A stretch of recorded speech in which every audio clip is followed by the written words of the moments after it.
exit 111. So Manchester, Tennessee, same place that they do Bonnaroo. They were gracious enough to ask me to host it this year, which was very, very cool of them to do, and I was honored to do.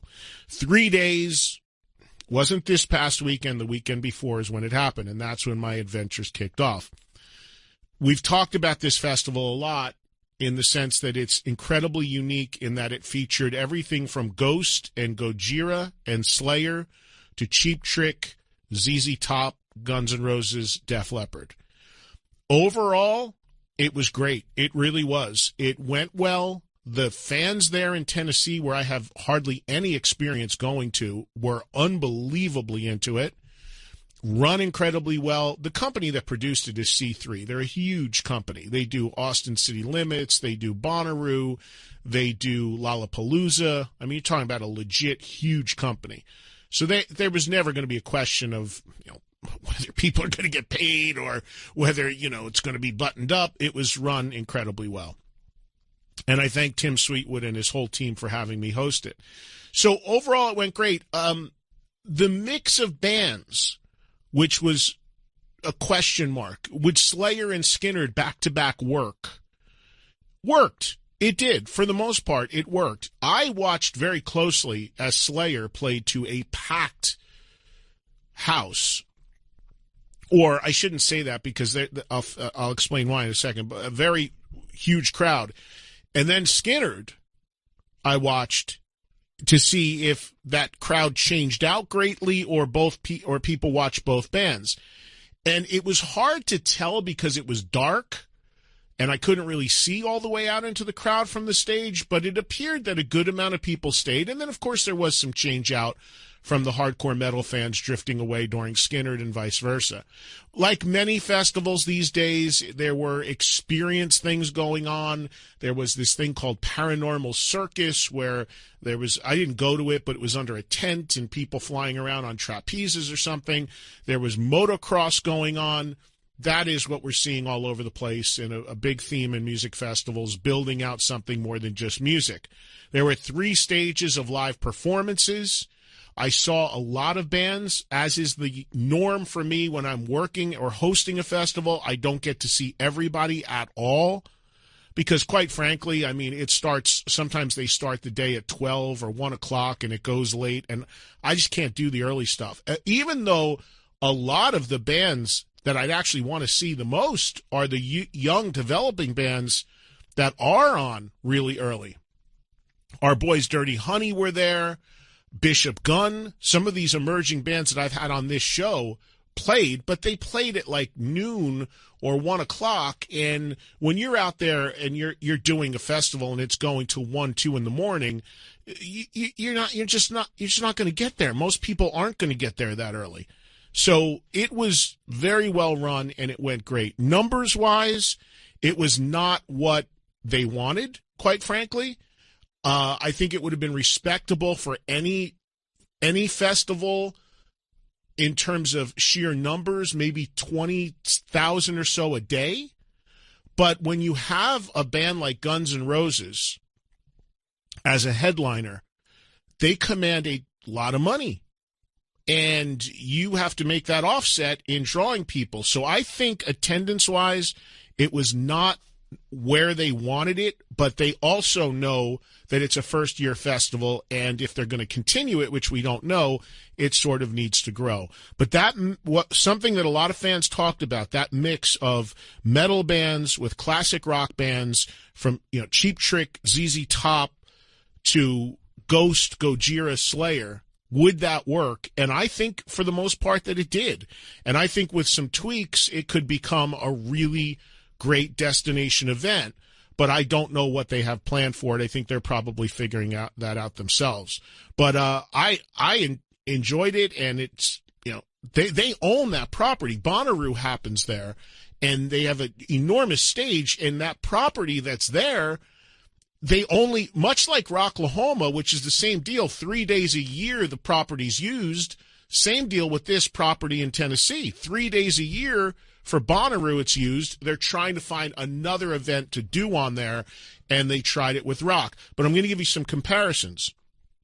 where this thing drew maybe 20,000 or so a day, Bonnaroo does like 90,000 a day.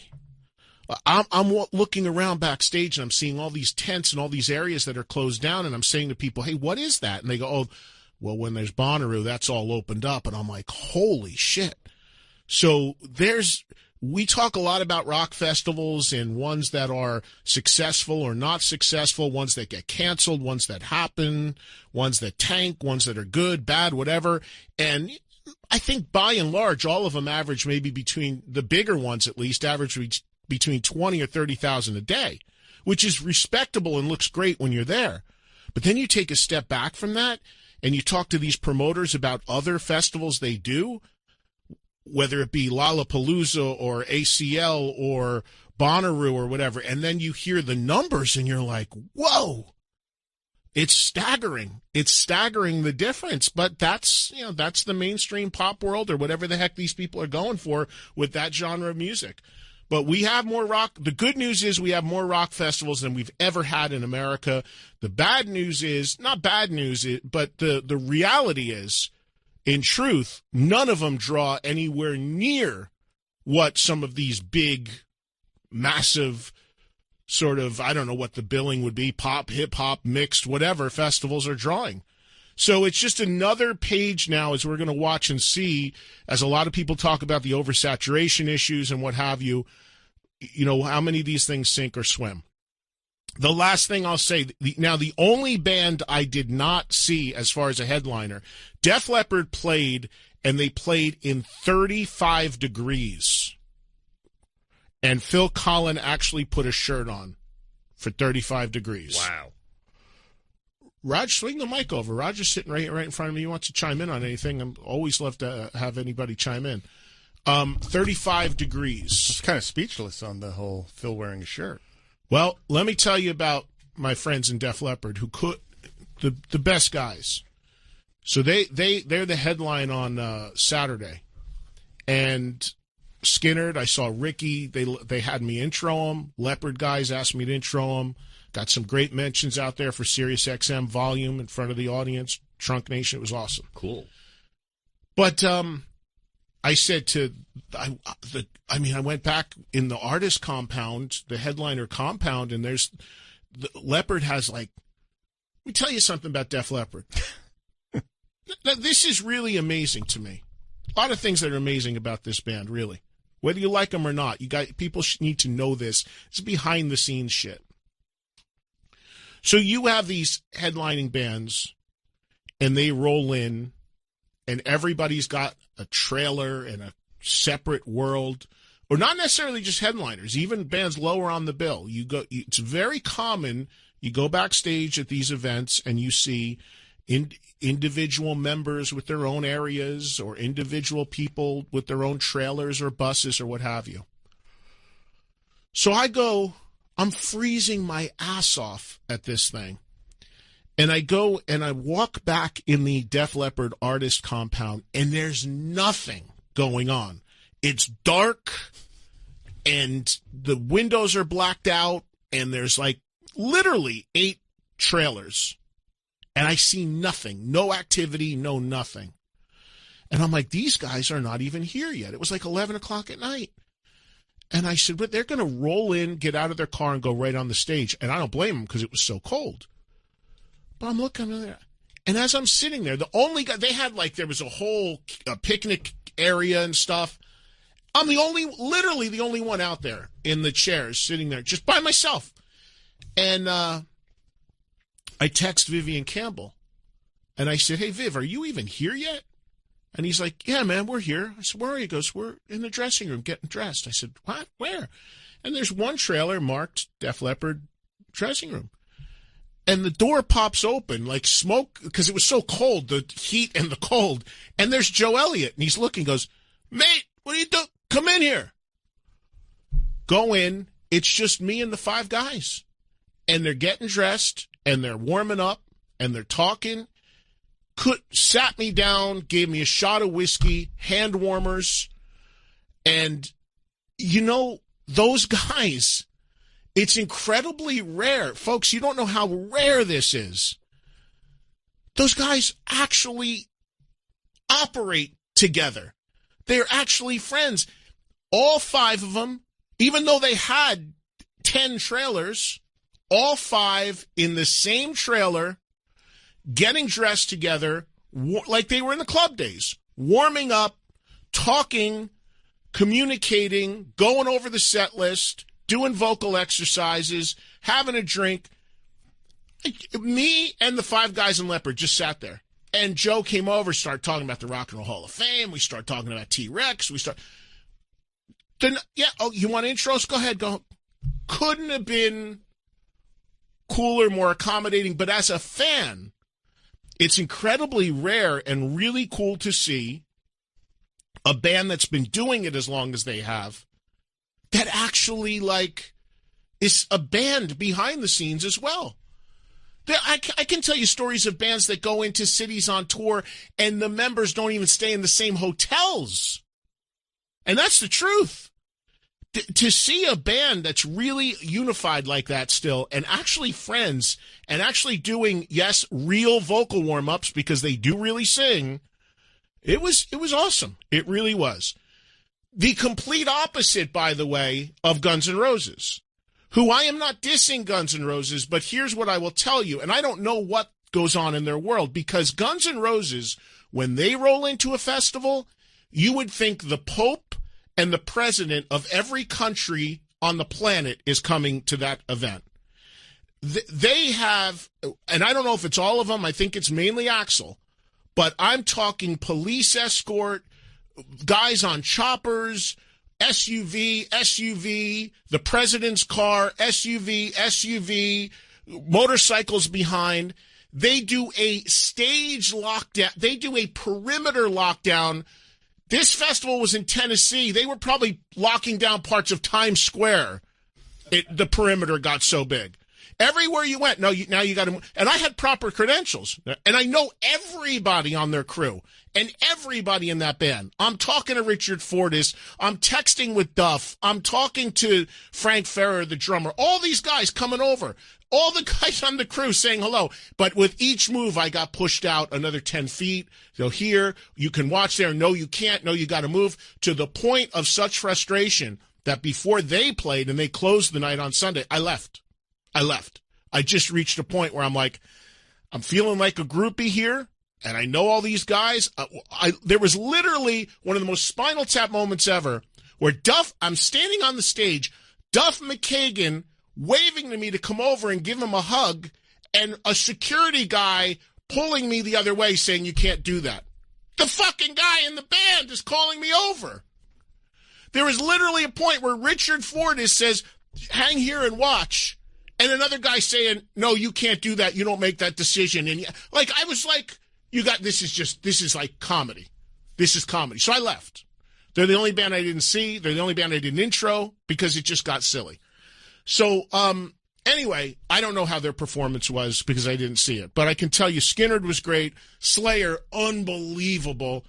I said to their manager, Rick, I talked to Kerry King. I talked to all of them. I said, I don't know how you guys are ending, because it was incredible, but they are ending. This is a real hard ending, folks. But my God, it was nonstop fire and mayhem, and the crowd, a band that never even sniffed a hit single, never even sniffed radio play, pulling 15,000 people a night out there on their. It's amazing. Slayer. So that was cool to see. I talked to our buddy Tobias from Ghost. So this is cool. I'm watching Def Leppard in the wings of the stage. I turn to my left. I'm like, there's fucking Tobias. So I nudge him. Hey, man, how are you? Super nice guy. And even though he's now let the guard down with the whole identity thing, right, he's still not out there campaigning for pictures and wanting photos like that. But he was totally out of, nobody even picked him out. We talked for like 15, 20 minutes. And we had a nice chat, and he's like, he's out on the road now, and just a really, really good guy. And we hung out and watched Leppard together. So he was out there watching. It was, I saw the Cheap Trick guys, great as always. Here's all you need to know, excuse me, about how everybody loves Cheap Trick.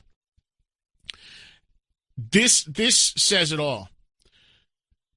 Every band was out who was in the vicinity of their stage was in the wings, packed, watching Cheap Trick, right? And Cheap Trick had Jam with Them, Al Jorgensen from Ministry, and Charlie Starr from Blackberry Smoke. So just to show you the reach of Cheap Trick's music, they had the founding father of industrial rock worshiping at their feet, and the guy who's leading the charge for the new wave of country, southern rock, whatever you want to call it, in Charlie. All out. They brought him out. I got a chance to talk to Al Jorgensen for a while. What a trip he is. He was staying at my hotel. They broke the mold with Al, man.